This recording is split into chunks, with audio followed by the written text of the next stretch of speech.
battery so that if we have a lightning strike and a cessation of the electrical, we'll still be in good shape.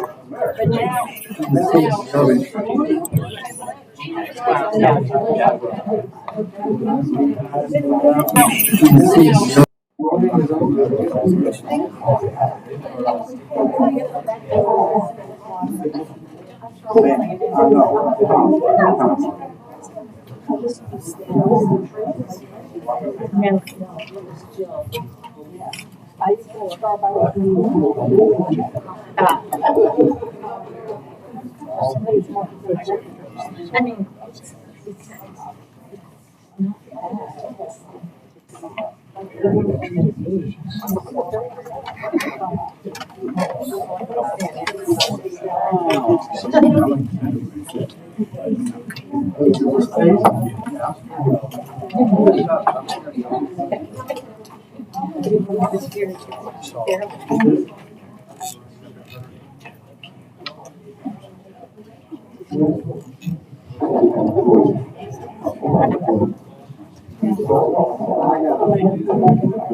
If there's anyone to speak under the public hearing, if you'll come and sign up with me.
So I guess Mikey's not thinking.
Notice is hereby given pursuant to the Texas Open Meetings Act, Vernon's annotated civic statutes, Artis 625217, that the city of Smithville will conduct a council meeting and public hearing on May 10th, 2021 at 6 p.m. in the council chambers of City Hall, 317 Main Street, Smithville, Texas. I hereby call this meeting to order. Councilmember Bruno, would you lead us in the invocation and the pledge to the flag? Yes, Mayor, please bow your heads. Dear Heavenly Father, we just come to you this evening with humbleness and just want us to pray for our nation right now. Pray for our president. We want to pray for the city of Smithville, our former mayor, and our current council and the new leadership that will be coming on board, and the citizens of this great city. We'd like to just lift up all these people, and we know, dear God, that you will protect us and guide us and give us the right decisions to make this evening and in the future. We just want to praise your name and thank you, dear God, for all that you provide. In Jesus' name we pray. Amen. Stand for the Pledge of Allegiance. pledge allegiance to the flag of the United States of America and to the republic for which it stands, one nation under God, indivisible, with liberty and justice for all. Honor the Texas flag. I pledge allegiance to thee, Texas, one state, under God, one and indivisible.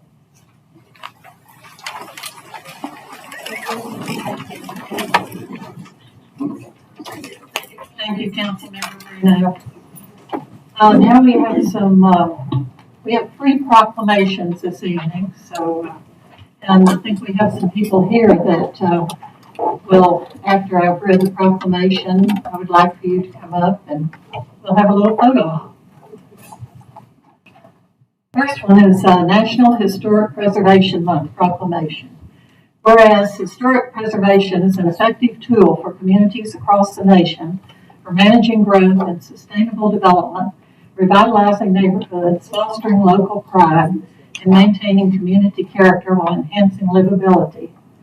And whereas it's important to celebrate the role of history in our lives and the contributions made by dedicated individuals in helping to preserve the tangible aspects of the heritage that has shaped us as a people. And whereas the Smithville Historic Preservation Design Standards Advisory Committee was established to protect the character of the historic commercial district of Smithville, to preserve its built history, and to foster economic and community vitality while honoring and protecting the social fabric and community culture of the community. And whereas the architectural design standards were created as guidelines for rehabilitation, redevelopment, maintenance, and preservation of its existing historic structures, and providing design standards for the development of new construction projects within the Smithville Historical Commercial District. And whereas since 1975, the Smithville Heritage Society has worked to preserve, protect, and enrich the stories and histories of Smithville through their archival records and research, the Heritage House Museum and Archives, special events and programming, and partnerships that showcase and support the historic fabric of the community. And whereas the city has a historic marker program that encourages community members to designate their historic properties and/or significant events to recognize contributions from the past. And whereas the Smithville Commercial Historic District and the Smithville Residential Historic District are on the National Register of Historic Places, and the Smithville Residential Historic District is a recorded Texas historic landmark.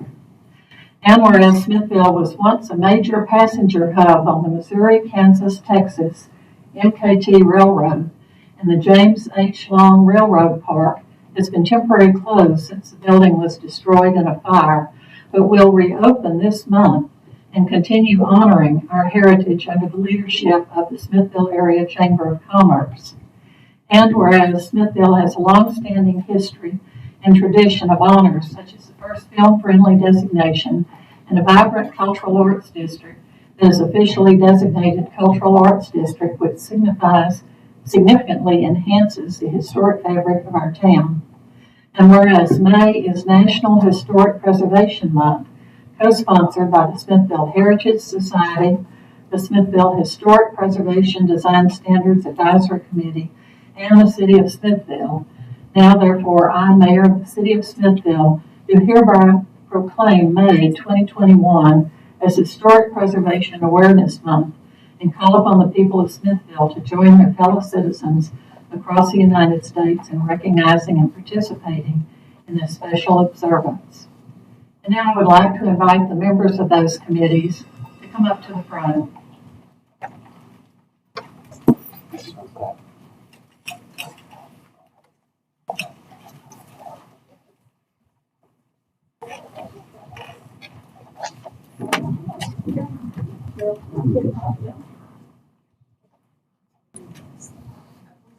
Sure.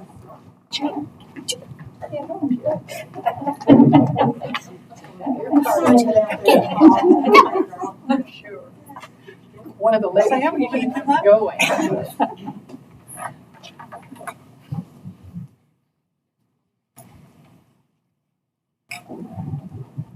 Okay, on behalf of the City of Smithville, I would like to present to you, Ms. Snyder, representing the Heritage Committee, the proclamation. Lovely. Thank you very much.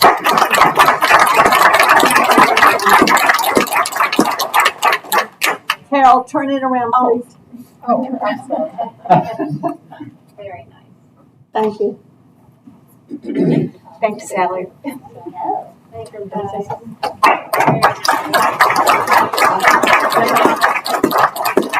Not knowing that we were going to do this quite, I only brought 4 applications for membership, but I will have many more at our banquet in a couple of weeks. But I'm going to leave these up here for anyone who is interested. We have memberships at all costs, so you can pick your.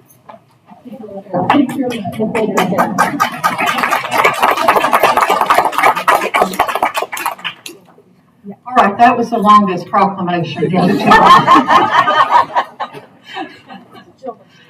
The next proclamation is for National Police Week. Whereas the Congress and President of the United States have designated May 15th as Peace Officers Memorial Day, and the week in which May 15th falls is National Police Week. And whereas the members of the law enforcement agency of the Smithville Police Department Agency play an essential role in safeguarding the rights and freedoms of the City of Smithville. And whereas all citizens must know and understand the duties, responsibilities, agency hazards, and sacrifices of their law enforcement agency, and that the members of our law enforcement agency recognize their duty to serve the people by safeguarding life and property, by protecting them against violence and disorder, and by promoting the innocent against deception and the weak against oppression. And whereas the men and women of the law enforcement agency of Smithville Police Department unceasingly provide public service, now therefore, I, Joanna Morgan, Mayor of the City of Smithville, on behalf of the Smithville City Council, call upon all citizens of Smithville and all patriotic, civil, and educational organizations to observe the week of May 9th to May 15th, 2021, as Police Week, with appropriate ceremonies and observance in which all our people may join in commemorating law enforcement officers past and present who by their faithful and loyal devotion to their responsibilities have rendered a dedicated service to their communities, and in doing so have established for themselves an enviable and endurable reputation for preserving the rights and security of all citizens. I further call upon all citizens of Smithville to observe Saturday, May 15, 2021 as Peace Officers Memorial Day in honor of those law enforcement officers who through their courageous deeds made the ultimate sacrifice in service to their community or have become disabled in the performance of duty, and let us recognize and pay respect to the survivors of our fallen heroes.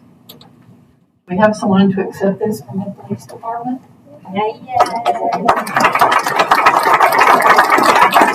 Police Chief David Repka.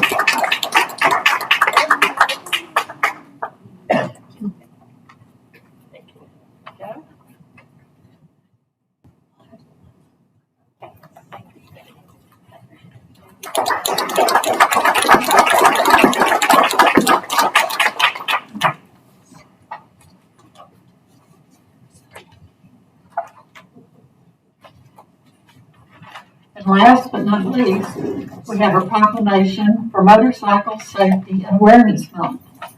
Whereas today's society is finding more citizens involved in motorcycling, and whereas campaigns have helped inform riders and motorists alike to motorcycle safety issues and reduce motorcycle-related risk, injuries, and most of all, fatalities through a comprehensive approach to motorcycle safety. And whereas it is the responsibility of all who put themselves behind the wheel to become aware of motorcyclists and obey all traffic laws. And whereas motorists are encouraged to become aware of the inherent danger involved in operating a motorcycle, and for riders and motorists alike to give each other the mutual respect they deserve. Now, therefore, I, Joanna Morgan, Mayor of the City of Smithville, Texas, do hereby proclaim the month of May as Motorcycle Safety and Awareness Month in the City of Smithville, and urge all residents to do their part to increase motorcycle safety and awareness in our community. And I think we have some people here.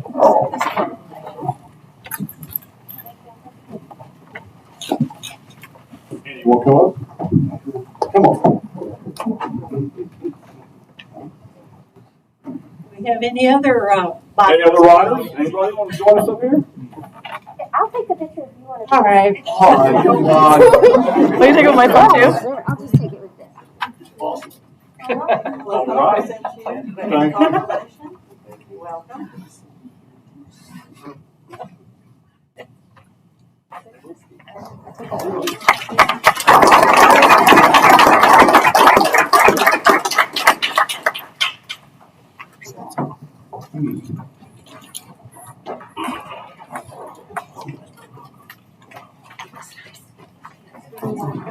Okay, I need a drink of water.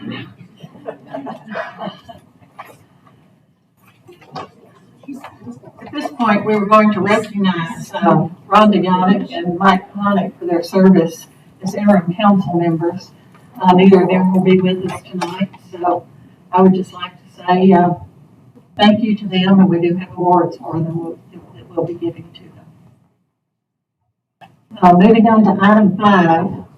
Approval of the minutes of the April 12, 2021 council meeting. Council members, you've had the minutes. Does anyone have any additions or corrections? No corrections, but I would move that we approve the minutes of the April 12, 2021 meeting. And I'll second the motion. We have a motion and a second. All in favor, please indicate by raising your hand. Approved.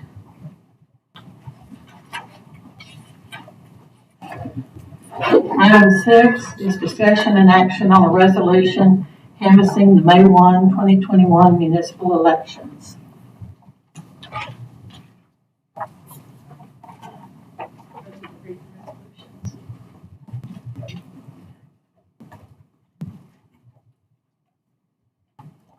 A resolution in order canvassing the returns and declaring the results of city officers' election.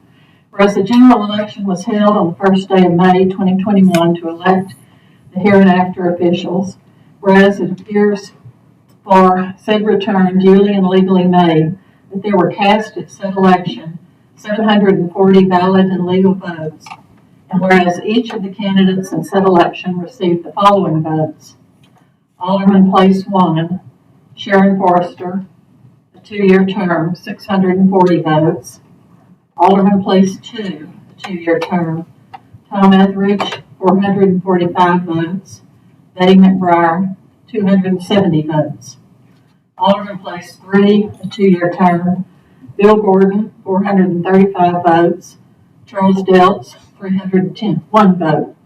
Now therefore be it resolved by the City Council of the City of Smithville that said election was duly called, that notice of the election was given in accordance with the law, and that Sharon Forrester was duly elected council member place 1, Tom Etheridge was duly elected council member place 2, and Bill Gordon was duly elected council member place 3, and said named parties are hereby declared duly elected to the respective offices, subject to taking their oaths by the laws of the state of Texas, passed and approved this 10th day of May 2021.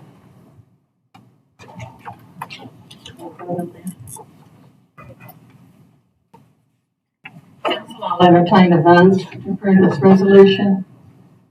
Motion. Mayor Morgan, I make a motion that we go ahead and approve the resolution and order canvassing the returns and declaring the results of the city officers' election. I'll second. We have a motion and a second. All in favor indicate by raising your hand. Motion passes unanimously.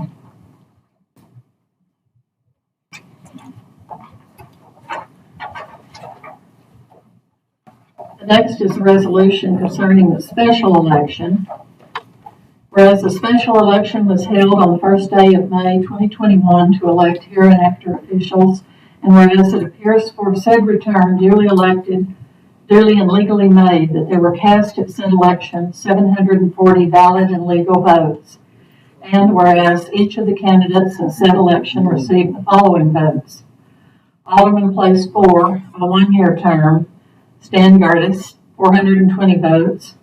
Danielle Washington Tenorio, 320 votes. Mayor, a 1-year term, Joanna Morgan, 488 votes. Jerry Callahan, 251 votes. Now therefore be it resolved by the City Council in the City of Smithville, Texas, that said election was duly called, that notice of said election was given in accordance with the law, and that Stan Gertis was duly elected council member Place 4, and Joanna Morgan was duly elected mayor, and said named parties are hereby declared duly elected to said respective offices, subject to taking their oaths by law of the state of Texas. Passed and approved this 10th day of May, 2021. I have a motion. Morgan, I make a motion that we go ahead and approve the resolution and order canvassing the returns and declaring the results of the city officers' election for the special election. I'll second. We have a motion, a second. All in favor indicate by raising your hand. Motion passes unanimously.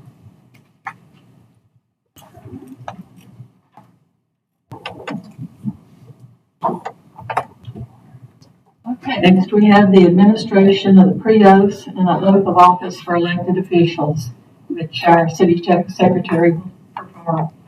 Would y'all like to stand up for the intro, or you want to sit where you're at?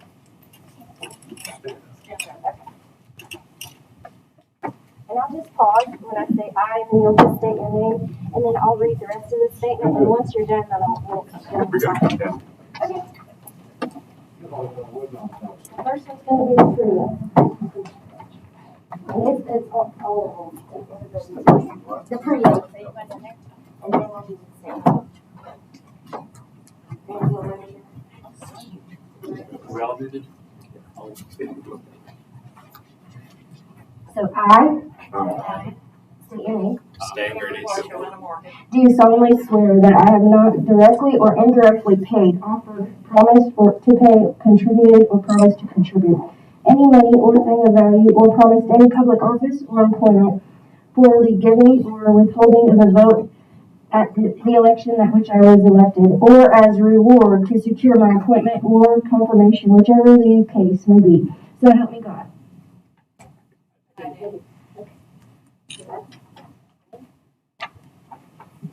is going to be the oath.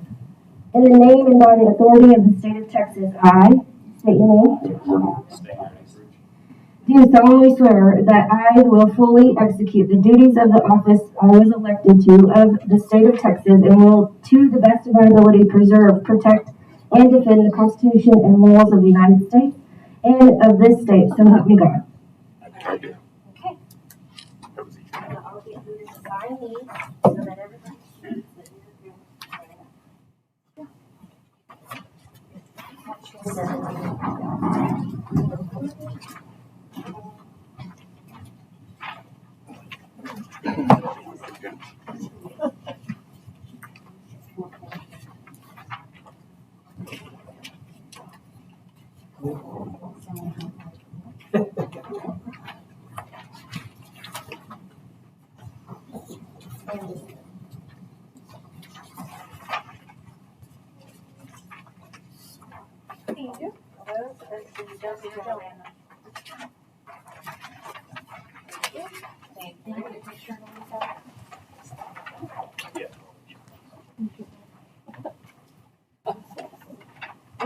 Thank you.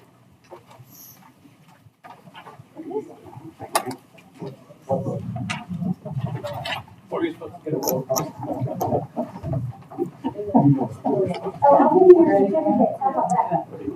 How about that? Thank you, Joanna. And these are your certificates. That's when it's,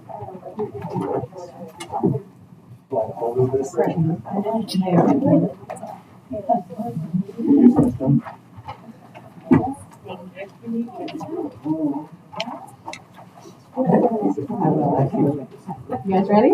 We're ready. Okay. I'm gonna get two, just to be on the safe side. Congratulations, guys. Thank you.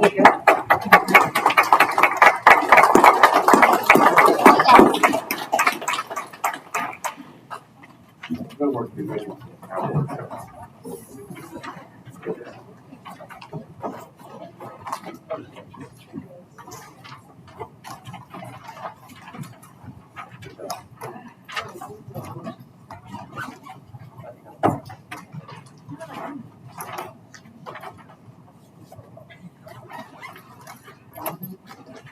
Okay, the next item on the agenda is the election of a mayor pro tem.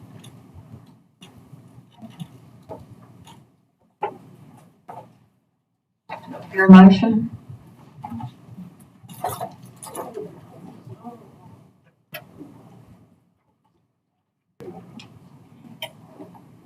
I don't have it.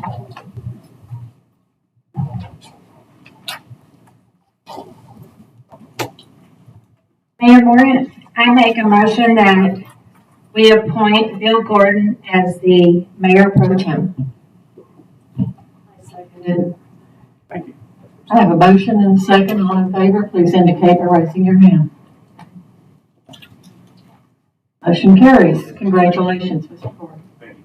Thank you very much.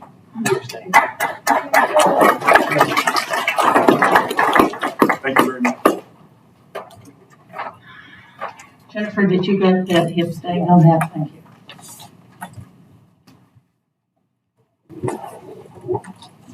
Okay, we're down to item number 11. And that was to hear from the developer engineer on the resubmission of preliminary plat of ABS 846 Lomas L 5.111 acres, also known as Chips Haven. I'm in receipt today of a letter officially withdrawing this item from the agenda and the related items. So, let's see, the related items, which we will skip as we come to them. In addition to item 11, there will be no executive session. Item 12 will be withdrawn. 13B is withdrawn. 15B and 17B. Robert, did you have some remarks to make? Yes, thank you. Can everybody hear me okay in the back? Awesome. Well, good evening, Mayor, council members, and citizens. Congratulations on your new appointments and re-elections. I want to take this opportunity to say a few words about the last council meeting, in particular, the Chips Haven LLC preliminary plat agenda item. Unfortunately, the very tone and tenor of this meeting was hostile from the beginning. You know, some may disagree, but don't make it personal. We are better than that. We are better than that. During the public comments portion of the last council meeting, it was stated that members of the Planning and Zoning Commission did not receive any training. Well, despite COVID-19, a 6-page orientation was provided to the newly appointed members, just as it has been done for the past several years. Here's a copy of that training. I'm going to start at this end, work it this way, and send it out to the audience if you don't mind. Yeah, if you want to pass it this way. You received the training, so you know, you know what's in it. All right. There were also concerns expressed by citizens regarding the potential exposure to asbestos during the Chips Haven LLC demolition, and that the asbestos-containing material was improperly handled or disposed. All sampling, monitoring, removal, and disposal was performed by a licensed asbestos abatement contractor certified by the state in accordance with the Texas Department of State Health Services and National Emission Standards for Hazardous Air Pollution NESHAP requirements. Air monitoring was performed both upwind and downwind of the abatement area, and there was no sampling results that exceeded safe regulatory limits. All asbestos-containing material was sent to an EPA registered landfill in Houston that was certified to accept asbestos debris via approved manifest.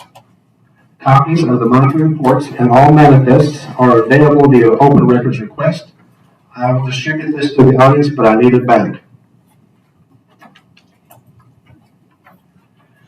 During the last council meeting, there were citizens that stated they did not receive proper notification, that the city did not provide proper notification.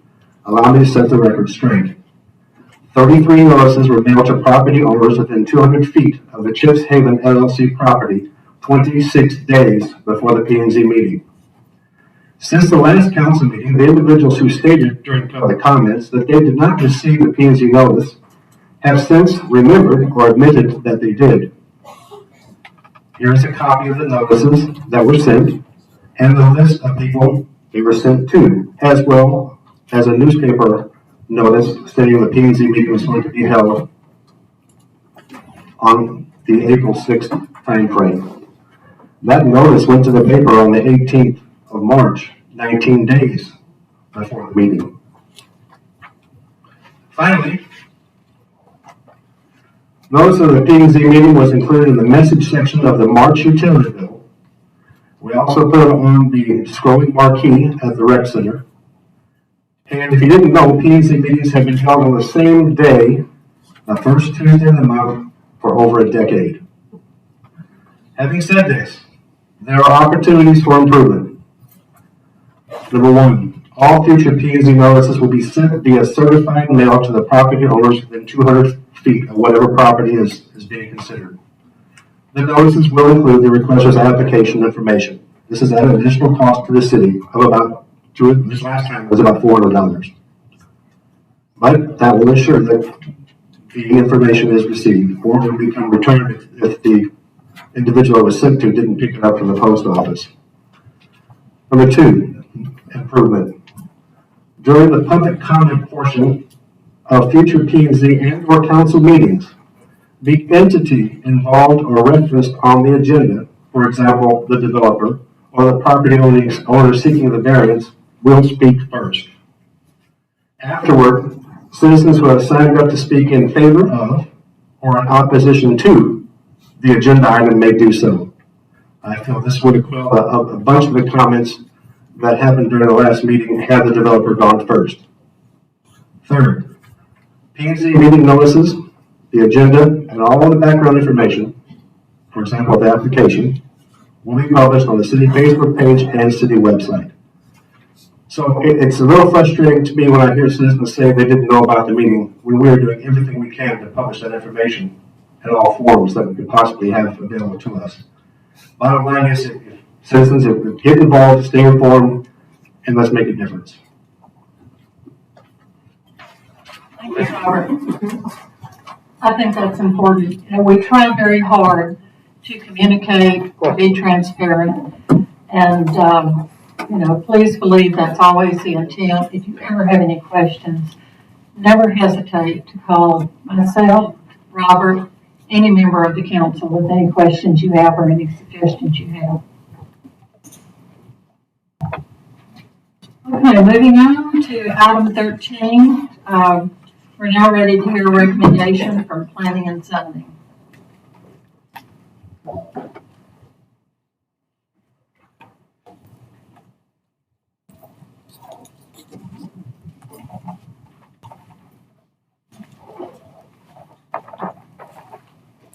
Mayor, can you hear me? Okay. Can't see though. I already noted a friendly atmosphere in this city council meeting. Mayor, congratulations, city council members, old and new, congratulations, and Robert, I second your words. Shortening my presentation tonight, which is a good thing. The only matter I have here is on a special use permit for a guest house at 306 Cleveland Street, Smithville South Town Site, Block 21, Lot 1 and 2. .2310 acres, property identification number R19301, owner Gonzalo Barrientos. This is a request for a special use permit for a guest house in SF1. It is permitted in SF1, but only by a special use permit. I think in your package you have the diagrams and the documents showing what this property will be. It's an existing garage, well, I should say carport with an enclosed area. They're proposing to build a second floor in the same footprint as it is already existing there. They do plan to have its intended uses for family members and guests, not permanent residences. It is permitted by a guest house, opposed to a garage apartment. Plans to include the use of, or do include a single bathroom and kitchen. By a 3-to-1 vote, we recommend, planning and zoning recommends the issuance of a special use permit.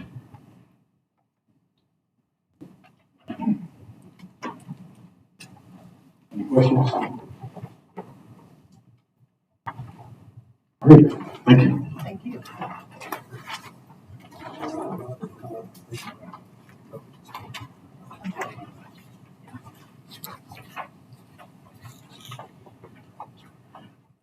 Right, we'll now go into the public hearing. Call the public hearing to order. And are there any citizens signed up to speak on this? Yes, I have three. The first one is Spencer Mann.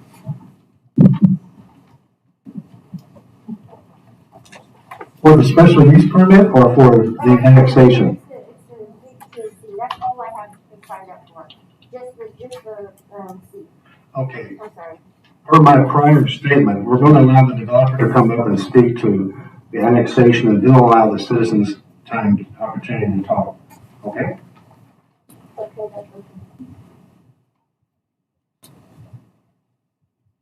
Anyone from the developer here to talk about item C? You want to go ahead?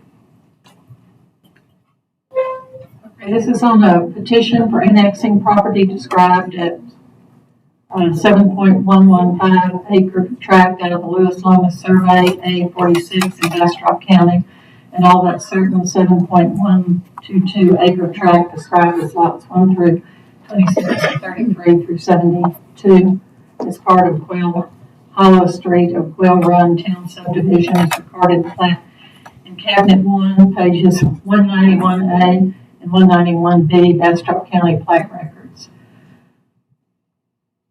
Do we have anyone to speak on that?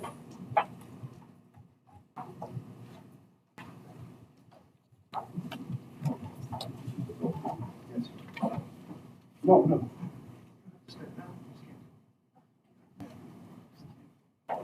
Thank you. I'm Lynn Seidel. My husband is Clint Seidel. Y'all may know him as Booby if y'all want just please talk. No, okay. I'm Lynn Seidel. My husband is You have to Clint turn Seidel. on. I'm sorry. Push the button. Sorry. No, you do that. Is that better?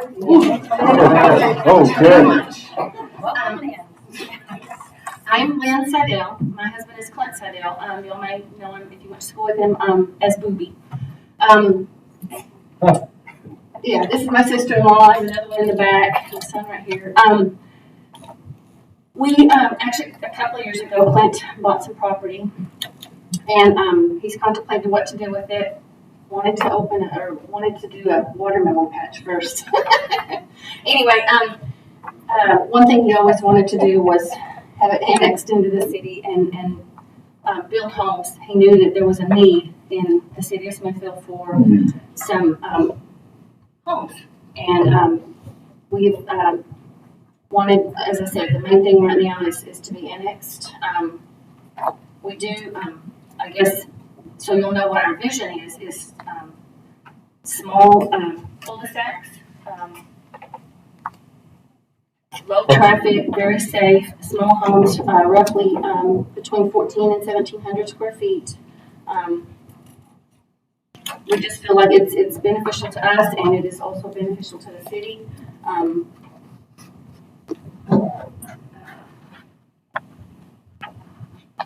guess that's pretty much what I wanted to say, I just wanted y'all to know who I was. I wanted you to know who we are. If you've heard of Calvary Logistics, my sister-in-law has done the lion's share of that. You recognize her. My sister-in-law is on the city council. Calvary Foundation is us. No, not personally. We don't have anything to do with it, but we did originally fund it. And the main concern is that this is where they grew up. This town is important to them. I actually married in, and I love this town, and want to be a part of it. Thank you. Thank you.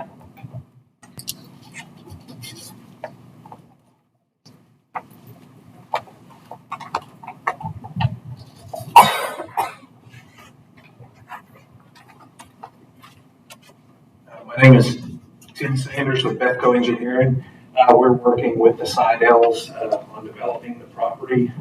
At this point, we have a preliminary concept plan of what the development may look like. Again, preliminary at this point.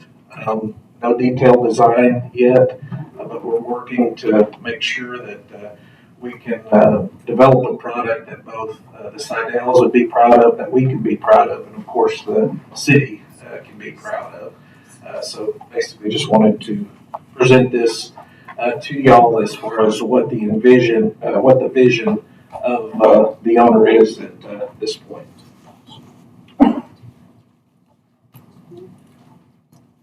Yeah, I was going to have to say, do like a fire department auction and go up and down, out there showing people. $10.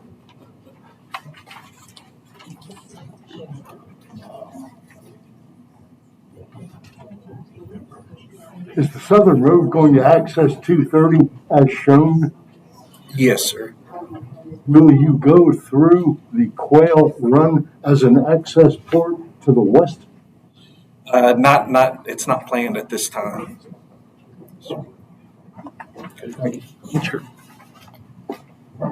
Jennifer, do we have people signed up to speak?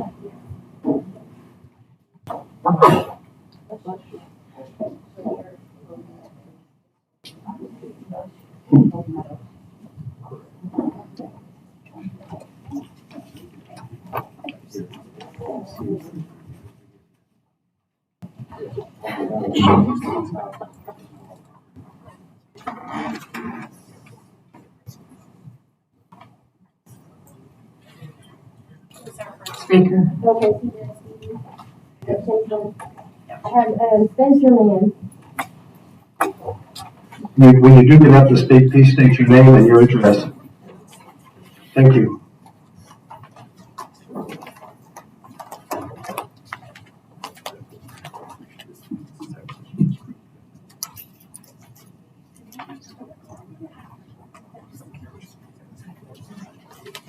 You all have a copy of the Seidel Development Plan concept. Do you have it in front of you? Yes, sir. Okay, that's it for it.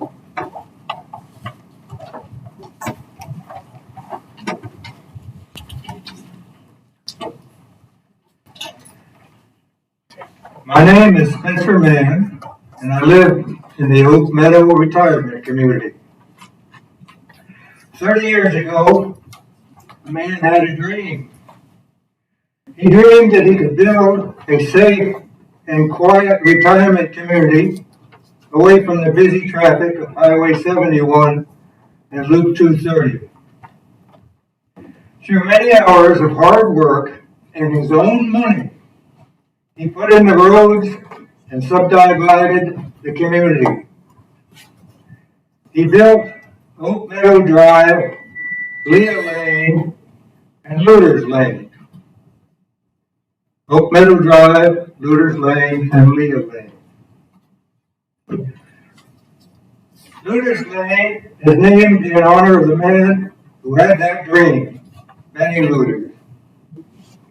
Benny is well known in Smithville for his volunteer work, a member of the Lions Club and the American Legion.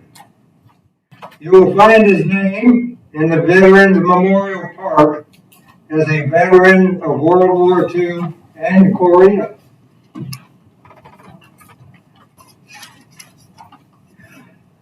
Oak Meadow Retirement Community has prospered. Only one lot remains for building. Many had the foresight to plat and retain 2 small strips of land at the north end of Leah and Luder's Lane. These are there to ensure no through traffic. These little red strips right here, he platted to prevent through traffic. If you drive along Faulkner Road at Oak Meadow, you will see a sign indicating no through traffic. Now here comes the Sidell Development Company. Can you hold it? Okay. They would like to bulldoze a road through 2 mobile home lots to access Oak Meadow Drive in our retirement community.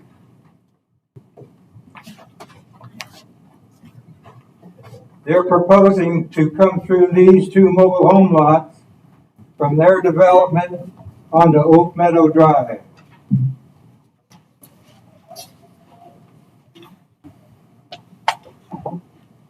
The obvious access to their north cul-de-sac is Quail Run.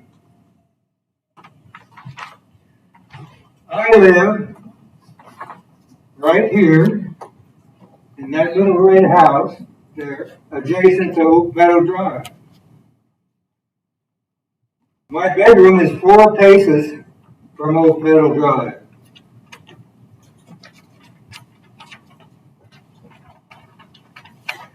The only traffic past my window is to Leah Lane, where the average age is 78 years old. I am not objecting to the annexation of the 7-acre plat planned to be Sidell Estates.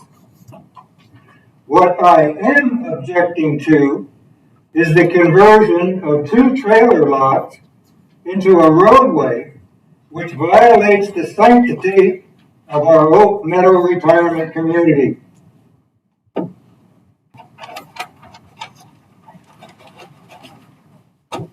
Are there any questions?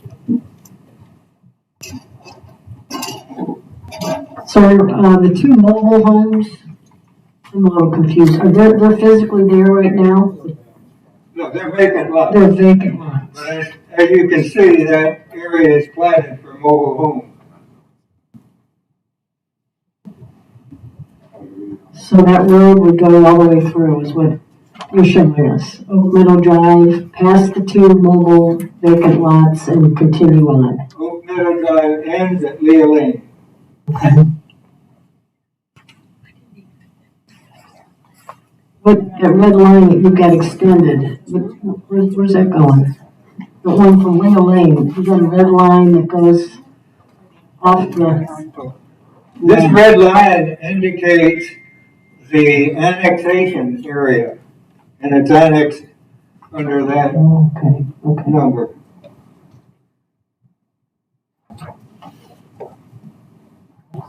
Essentially, the annexed area includes 2 mobile home lots. And the purpose of those lots was so they could put a roadway through. And that's what we object to. Thank you, sir. Appreciate your comments. Next, I have Mary Liggers. I don't need to go up to the microphone. I'm just going to ditto Spencer Mann and say that the roadway through our subdivision, which is meant to be a nice, quiet little subdivision, which is why all the residents bought their homes in that subdivision. And the more traffic that would come through there, I don't object to a new subdivision. I do object to the traffic. And I do object to any additional drainage problems that a new subdivision might cause, because we already have the problem. That's all I want to say. Thank you. Thank you, Mary. And then I have Mr. McKenna.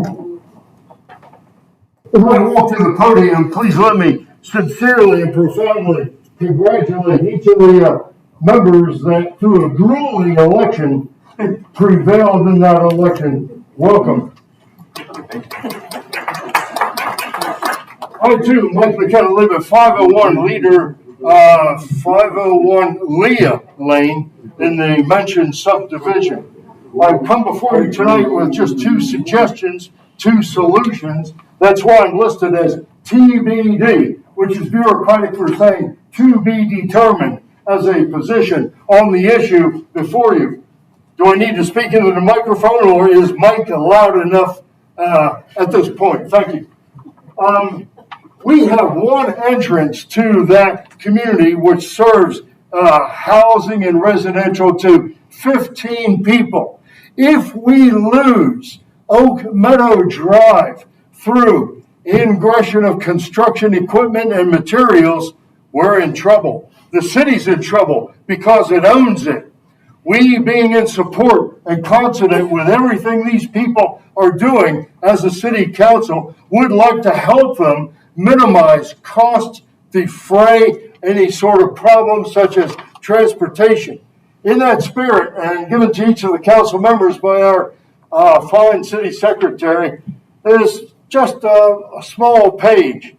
We have concerns arising from the intended to be annexed project build-out known as From Quail Run Townhome Subdivision, now identified as Sidell Estates.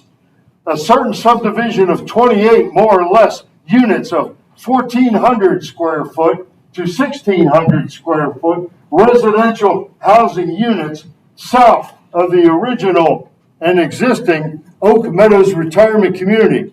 I've identified two basic problem areas which I'd like to very briefly describe. The erosive effect on adjacent neighborhoods with the placement of roadway access to Oak Meadows Lane, another probable use by trucks connecting subdivision roads, which are admittedly less than federal primary standard roadways.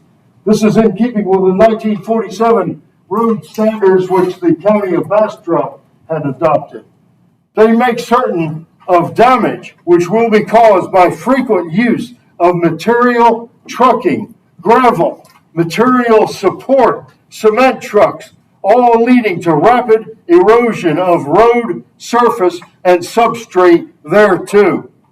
Item 2, certain noise, debris dispersal hazards are expected to be imposed to both residences and vehicles parked by residences along the road identified as Oak Meadows Lane, again our only entrance point, and other roads by the aforementioned vehicles and equipment.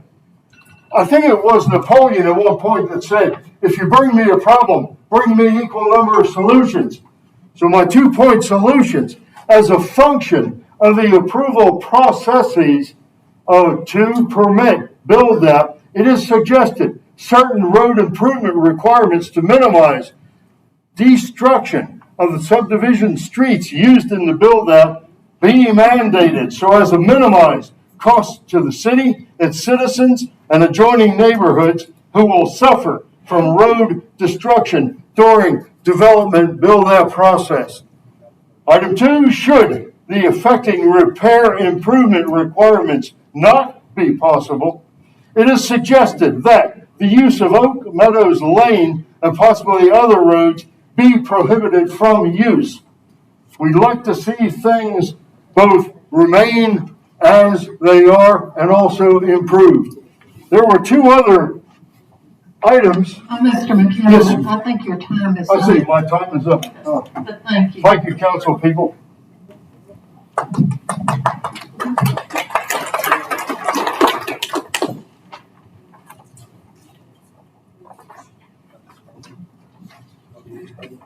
Yes. All right, Mayor, council members and citizens, on your agendas, you have 18, 19, and 20. We are going to change the order to address the annexation prior to the 380. The 380 agreement is dependent upon annexation. It makes no sense to approve the 380 if you haven't approved the annexation or disapproved. So The order will be changed. Number 20 is the next item we'll be taking up on the agenda. Mayor? Okay, as Robert explained, we'll go now to discussion and action on an ordinance to annex property described as 7.115 acre tract of the Lewis Lomas Survey A-46 in Bastrop County, and all of that certain 7.122 acre tract described as lots 1 through 26 and 33 through 72, and part of Quail Hollow Street of Quail Run Townhome Subdivision is recorded in Plat Cabinet Number 1, pages 191A and 191B, Bastrop County Plat Records. A 20-foot easement of the Lewis Lomas Survey A-46, part of that certain 7.122 acre tract described as all of lots numbers 31 and 32, Block A of Quail Run Townhome Subdivision, is recorded in the Plat Cabinet Number 1, pages 119A and 191B. Owner, SJ2 Development, LLC.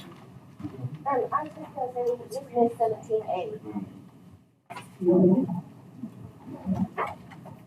Thank you, Jennifer. We need to have discussion and action on the special use permit for the guest house. My apologies. Good catch, thank you. Okay, we'll go back to, I'm not going to read 20 again, but let's go back to number 17A.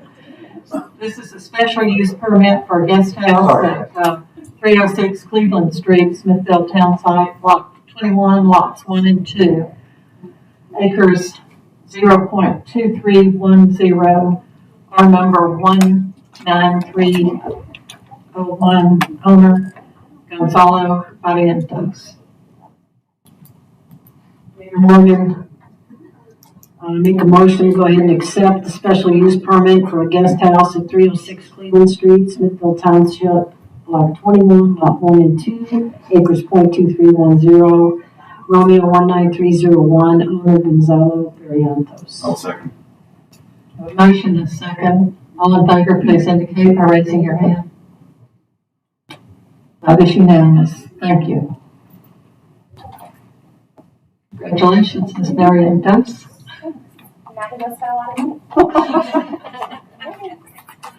Okay, now we'll return to item 20. And this is a reminder, this has to do with an ordinance to annex the property. All right, Council and Mayor, the voluntary annexation, we will get new speakers, I promise. The voluntary annexation petition is in your binder packets. And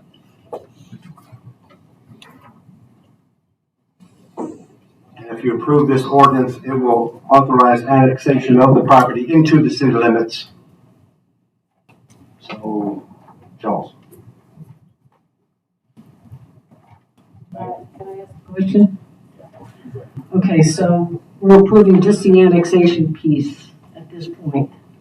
Okay. So should we ask questions now based on the presentations that we just heard, or do we wait? Is this a time for questions? Yes, sir. My question is, I'm looking at this plat, and I want to make sure that I understand. Use your mic. So, you have to hold it? No. Hold it down. Come on, the red light should pop on. Please. All right. Do it again.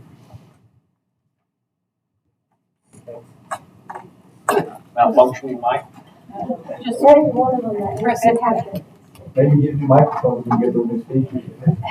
Joke on the new council members, the microphone's not working. Quick question. Oak Meadows is a public road. There's 10 lots on this 1 of 3 cul-de-sacs, it looks like, based on this preliminary plan. So these 10 lots that are on this, what it looks like to be the Extreme Meadows cul-de-sac, those are the only ones that would use Oak Meadows, right? The others would enter the other direction. Yes. Did y'all hear okay? But they're saying that that's not a done deal. That's not 100% the way they're gonna do it. Right, it's just preliminary. This is a concept plan. Of course, we'll have to go through the planning process to finalize whatever design that the developer chooses.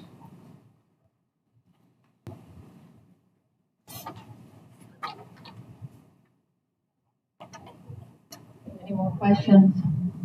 Okay, I'm still a little confused. Okay. So Oak Meadow Drive would be used just to access that, is that the south end? The north end for those 10 lots, but that's just a dream right now it's just a concept. So we're just approving an annex right now. And once we do that, they're gonna come back to us with a lot more detail. And at that time, then the Oak Meadows folks would be able to speak again, correct? Okay, I just want to make sure I understand. Thank you. Yeah, when the plat is presented, that's when the issues will be addressed as far as access, lot sizes, drainage, all of those issues. Excellent. If there are no more questions, I'll entertain a motion.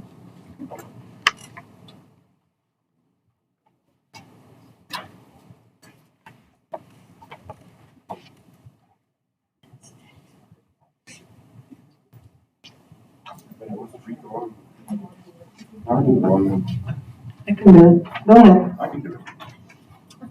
Mayor, I move that we approve an ordinance to annex property described as 7.115 acre tract out of the Lewis Lomas Survey A-46 in Bastrop County, and all of that certain 7.122 acre tract described as lots 1 through 26 and 33 through 72, and part of Quail Hollow Street of Quail Run Townhome Subdivision, as recorded in plat cabinet number 1, pages 191-A and 191-B, Bastrop County Plat Records.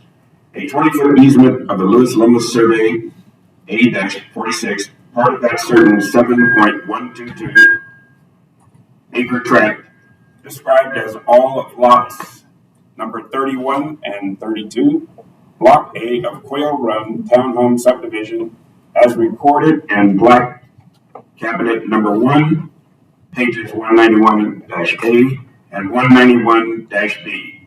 Owner, SJ2 Development, LLC. And then I'll go ahead and second the motion to annex. All right, we have a motion and a second. All who are for, please indicate by raising your hand. We have 4 for and 1 abstention.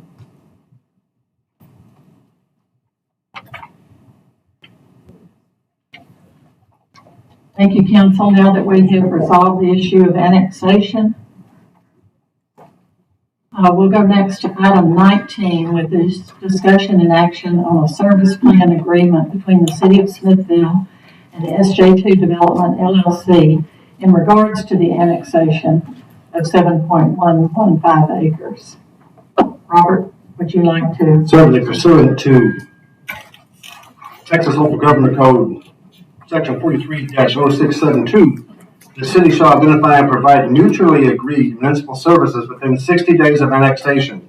Clinton Seidel, CEO of SJ2 Development LLC, has agreed to the terms and conditions of the service agreement that is contained in your binder packets. Approving the service agreement is required for annexation. A copy of the signed service agreement is included in your binders. And what the service agreement does, it says you're going to provide fire, ambulance, police, garbage, water, sewer, so forth and so on, for any annexed property that resides within the city limits. Questions?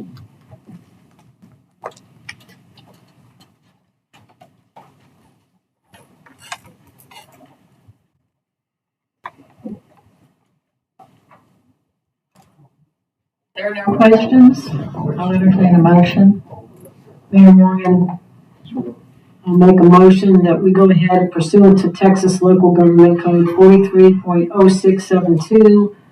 The city will provide mutually agreed municipal services within 60 days of annexation. And Clinton Seidel, CEO of SJ2 Development LLC, has agreed to the terms and conditions of the service agreement. Approving the service agreement is a prerequisite for annexation, and a copy of the signed service agreement is included with our material. I have a motion and a second. Oh, no. I didn't second. I'll second. Okay, now I have a motion and a second. All in favor, please indicate by raising your hand. We have 4 for, and Ms. Forrester has abstained. Okay, now we're back to item 18, discussion and action. Yes, discussion and action on the 380 agreement between the City of Smithville and SJ2 Development LLC in regards to the annexation of 7.15 acres. Okay, council and mayor, in your packets, you have a 380 development agreement. Local government code allows municipalities to enter into or offer incentives for developers or companies to allow them to build or bring businesses to your community. Typically, and what other municipalities have done, this would involve some form of an abatement, a tax abatement. The difference here with what the city of Smithville tries to do in any of the 380 agreements that we have developed, they're always performance-based incentives. You don't get a tax abatement just because you say you want to come do something in Smithville. We tie performance-based incentives to tax reimbursements, and those incentives are listed in your packets. And in this particular case, because they're annexing or willing to annex, we'll have to provide services to that property. We will also, depending upon the time frame, this is a 5-year agreement that requires the developer to build 29 homes over a period of time. In particular, and if they do so,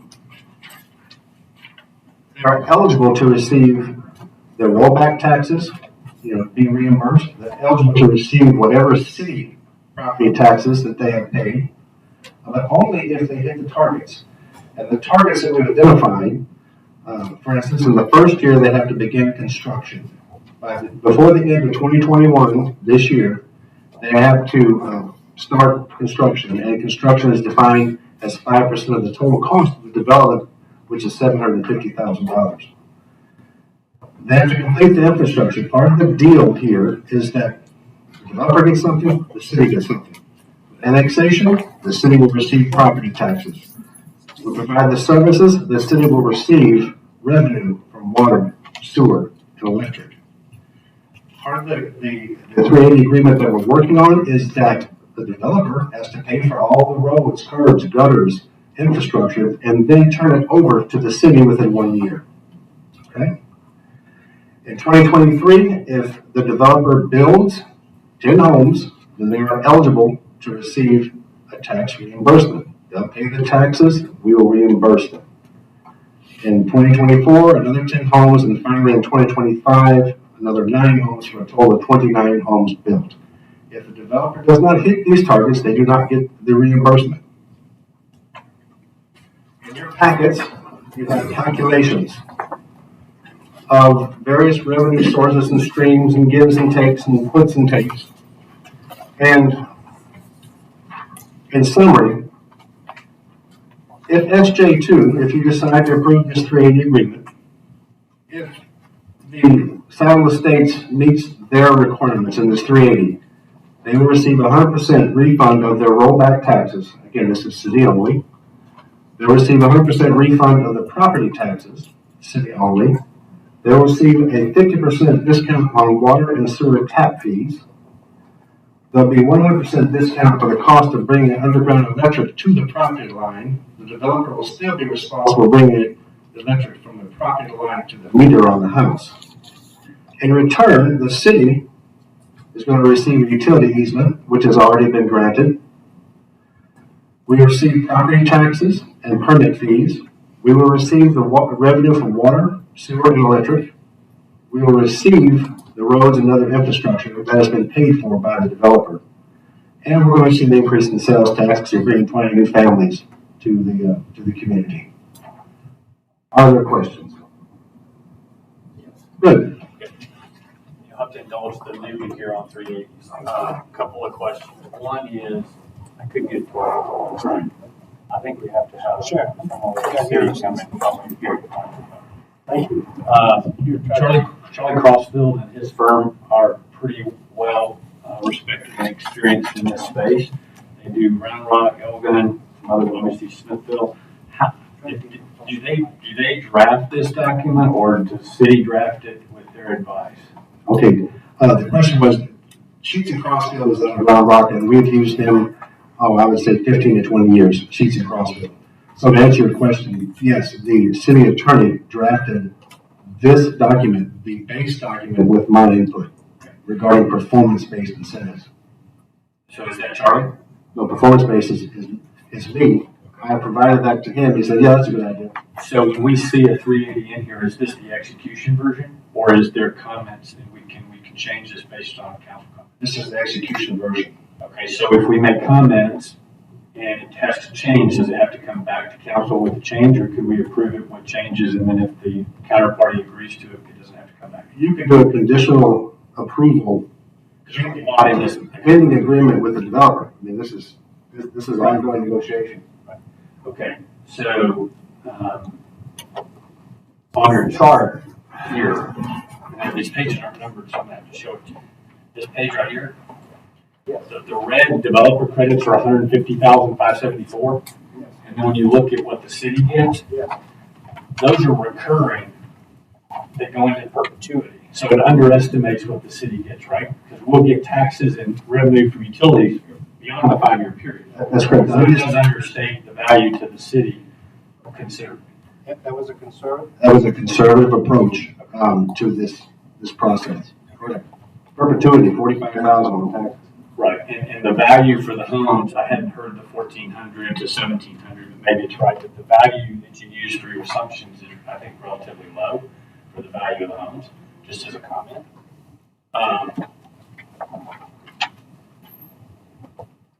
Yeah, let me address that. To that point, that was the value that was like 4 months ago. We've been working on this for 4 to 5 months. And you don't know what's happened to the price of real estate here recently. So this is a very conservative approach. The numbers could be more, but I think even if they are more, it's still going to balance out revenue-wise. Okay, the next thing is, what is appropriate, having gone through the Chips Haven, scenario recently? I don't understand, or I don't think the city has a requirement for developers to go and on their own meet with neighborhoods before they go to P&Z. I don't think that's a requirement, but that's a pretty standard practice in a lot of cities. Is it appropriate to require in the 380 agreement that when the developers do get to the preliminary planning stage that they're required to go and meet with the neighbors, present their plan, and get some feedback before they even submit to the city? This is something, this is something that Lynn and Clint are currently doing. And we can catch that on a preliminary plan. It's advisable, definitely. I mean, that's one of the things I think didn't happen with Chips Haven. We would have went smoother if indeed that had occurred. But as far as making it a requirement, you'd have to change ordinances, and I just can't throw it on them now because they have vested rights. So if the council decided to approve this conditional upon them agreeing to that, could we do that? Conditional in the sense that they meet with the neighbors to try to work this out before the plan? Just to present with the plan before it goes to P&Z to where they get more than just a notification for people who live within 200 feet to actually engage. My understanding is this developer is very committed to doing the right thing, so I'd be surprised if this is something they wouldn't be willing to do. I'm just curious as to whether we can make it a condition. Yes, sir. We can make it a condition. All right.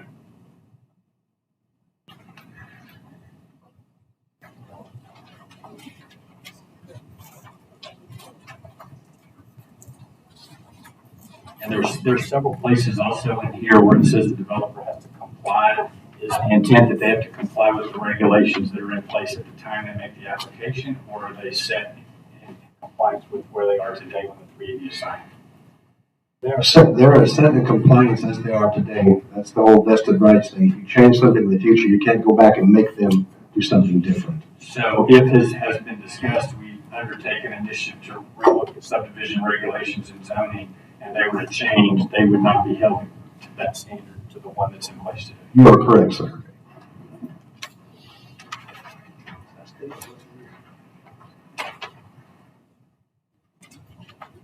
And then there's a couple of places in here where it's not clear that the rollback taxes are just the city.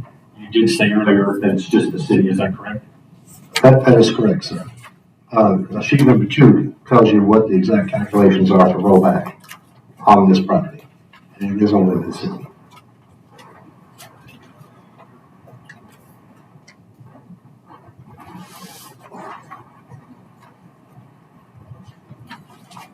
Any other questions?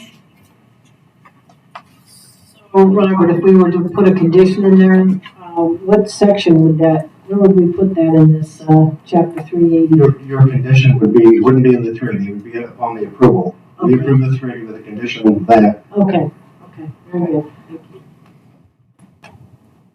One last question, and if there's no indemnification clause in these standards, is that something that if we don't see in these 380s where the parties indemnify each other? It's been looked at by the attorneys and they just decided it wasn't necessary? Yes, sir.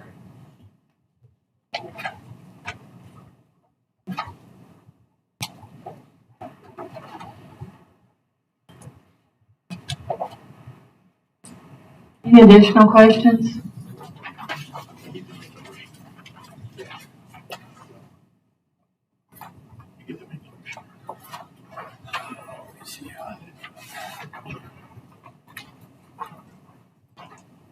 So as I read this, Mayor, this section 18, is that how we make the motion? If we accept the 380 as presented, make the motion that we accept the 380 as presented with the condition that we have an agreement between city and the applicant that they, on their own, practically before going to planning and zoning, meet with the neighbors to present a concept of the plan and give the neighbors an opportunity to give them feedback. When you make that motion, make it loud so they can hear. Okay, so that wasn't the motion, just, okay, sorry about that. That was the motion. Okay, so I need to read this just like this. Move to approve. The Chapter 380 of Texas Local Government Code authorizes municipalities to offer incentives designed to promote economic development. The terms of this 380 agreement require SJ2 Development LLC to voluntarily annex 7.115 acre tract of land into the city limits. The land will be used to construct a 29-home single-family residential subdivision. In return, the city of Smithville will provide services, fire, police, garbage, water. Only read the top. Okay, sorry. So I move to approve action on the 380 agreement between the city of Smithville and SJ2 Development LLC in regards to the annexation of 7.115 acres with the condition that the applicant meet with the neighbors prior to submission of a plan to P&Z to get their input. Very good. I second it. Motion is second. All in favor, please indicate by raising your hand. That was awesome. 4 for, 1 abstention.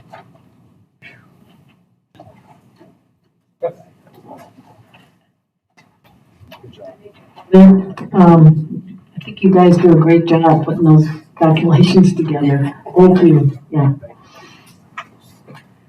Well, I would like to point out that that is not typical in a lot of 380 agreements. This is something that Robert came up with to protect the city, because we have had some agreements in the past that just sort of, after they were approved, they fizzled away and nothing ever happened. This is a way to make sure that both parties go into this with the firm intent to perform. And Booby and Lynn were tough. My goodness, they were tough. Good job. Yeah, I sat in on a couple of those sessions. They were tough negotiators.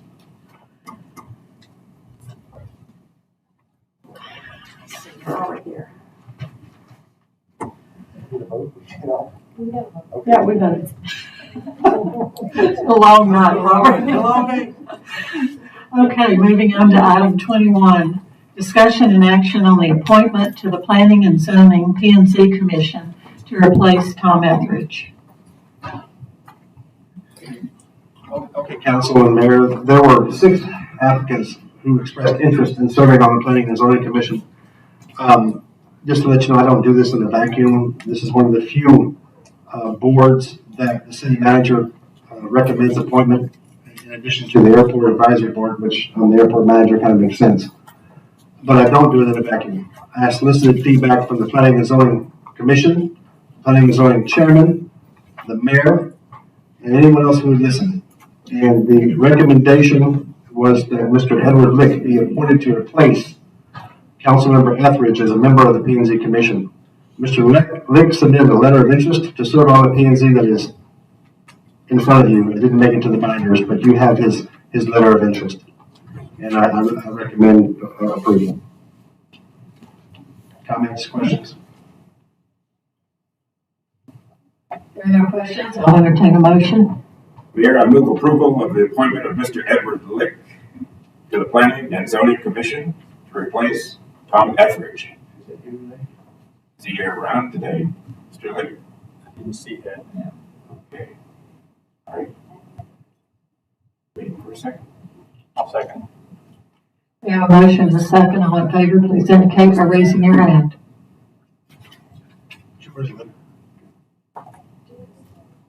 Do we put it on there? Oh. I'm sorry. Just gonna ask if we could get a little background on Mr. Lick for the folks. Yeah, I thought I put the letter in front of y'all when you came on board tonight. Looking at it, I didn't see it. Mayor, I know Ed a little bit. I can speak if you would like. I've got his letter here. I'd be happy to read it if you'd like. I just think it'd be helpful for your folks to get a little background on him. Yes, in his letter, he said, Robert, thanks for the information and consideration for potential service on the Smithville Planning and Zoning Commission. I have a definite interest and desire to serve this essential function for the city of Smithville. I became a property owner in Smithville in September 2015 and moved here full-time in early 2017 after an extensive restoration of 601 Ramona Street. I plan on remaining a full-time resident from now through my wife's and my retirement years. I'm in my 40th year of a banking career, which includes over 20 years of leadership and the presidency of 2 different organizations in Austin, Texas. Currently, I serve in a senior banking position at BBVA USA, soon to become part of PNC Financial. I have extensive experience serving on various nonprofit boards in Austin, including board chair for the Austin affiliate of the American Diabetes Association and vice chair and financial chair of the Austin Area Urban League. I believe that there are structural changes in store for the communities surrounding Austin as the region grapples with explosive growth. Embracing the oncoming growth will require a thoughtful approach and plan for Smithville to capitalize on this unique growth opportunity, while at the same time preserving the timeless character of this Central Texas town. Just to make a comment, this letter was sent to all council members on Sunday at 1:47 p.m. So it didn't make it the packet, and I apologize. I meant to put it in there, but you had it in your emails. Okay.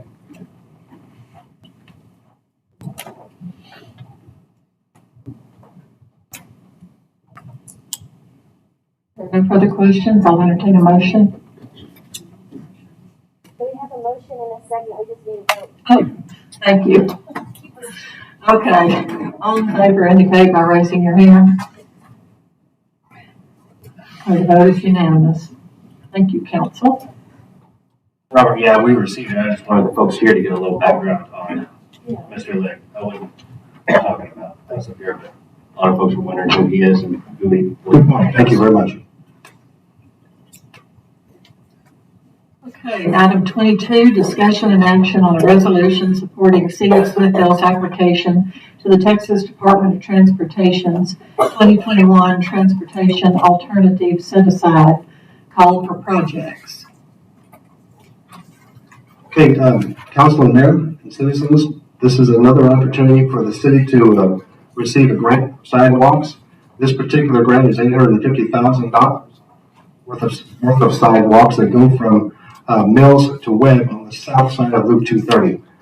Earlier this evening, I handed out a spreadsheet of the various, this would be our 4th safe routes to school and/or transportation alternatives set-aside program grants. A total over $3.2 million of funding for sidewalks in our community. Jill, are you here? You want to talk about this particular one, or any questions from the council, or you're good with what I provided? Okay. But you also provided in your update. Yeah, it's also in the city manager report, and they don't mind giving extra copies to, a lot of sidewalks that we put in.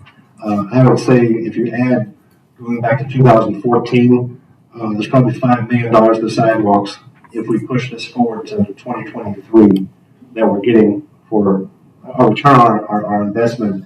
We're probably going to spend $200,000 and there's $5 million of sidewalks we're going to get. So that's awesome. Thank you, Jill, for your work. I just want to make a comment. I went through all those grants that you're working on, Jill. It's just amazing. You're doing a super job. Thank you.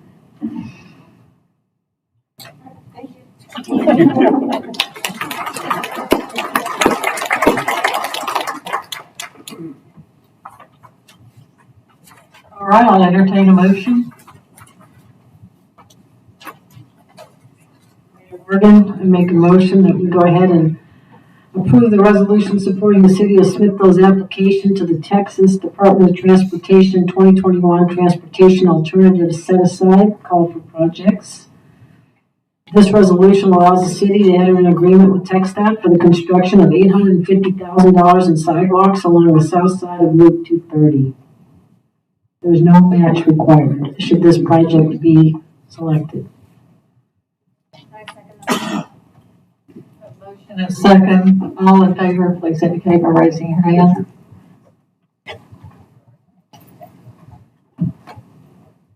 Did you raise your hand? Yes.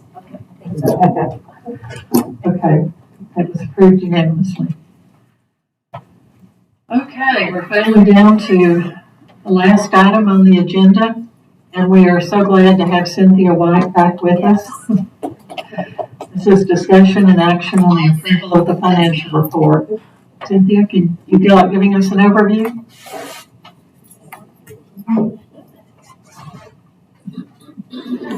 Y'all should have before you the April financial report. As you can see, the revenues are at $7.8 million of the $12 million budget. Overall, the city's good to about $157,000 at this time. If you look at our reserves, the general fund reserves are definitely where we need to be at $963,000. And our utility reserves are improving every month. So hopefully by the end of our fiscal year, we should look pretty good. So I don't know if y'all have any questions. I have one question. What kind of arborist consultation fee did we had to pay a fee for an arborist to come in and do a consultation on a tree? Do we have a story on that? Interesting.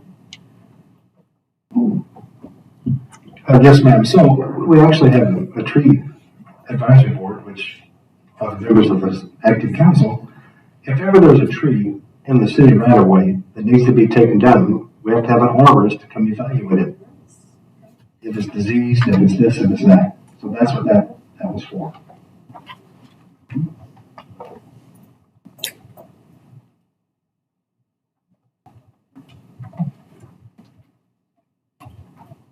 Any more questions for Cynthia?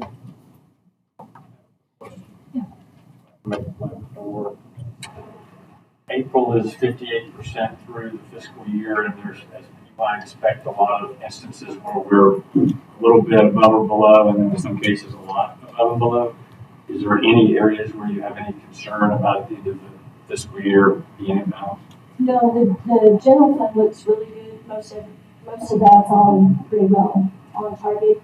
If you look at the utility fund, water, wastewater, it looks pretty good. Our electric is always lower at this time of year, but we haven't hit our hot summer months yet. So typically that's when we get most of our revenue with electric. So I don't foresee any reason that we wouldn't get to what we budgeted by the end of the fiscal year. Unless it's just a really cold summer. I don't think that's gonna happen, so.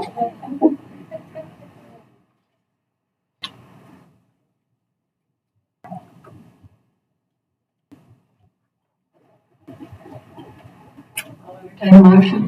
I move approval of the financial report as presented. I second.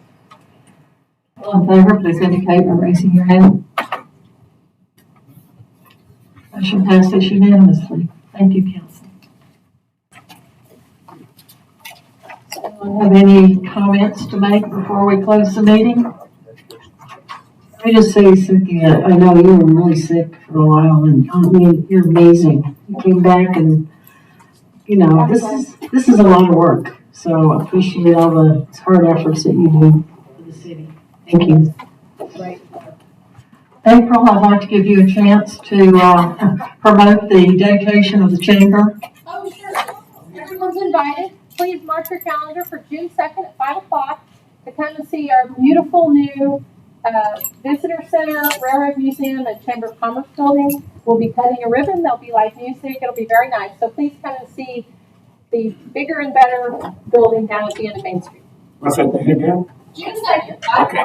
Don't forget about that. You have anything going on 15th? Oh. Okay, thank you, April, and with that, the meeting's adjourned. Oh.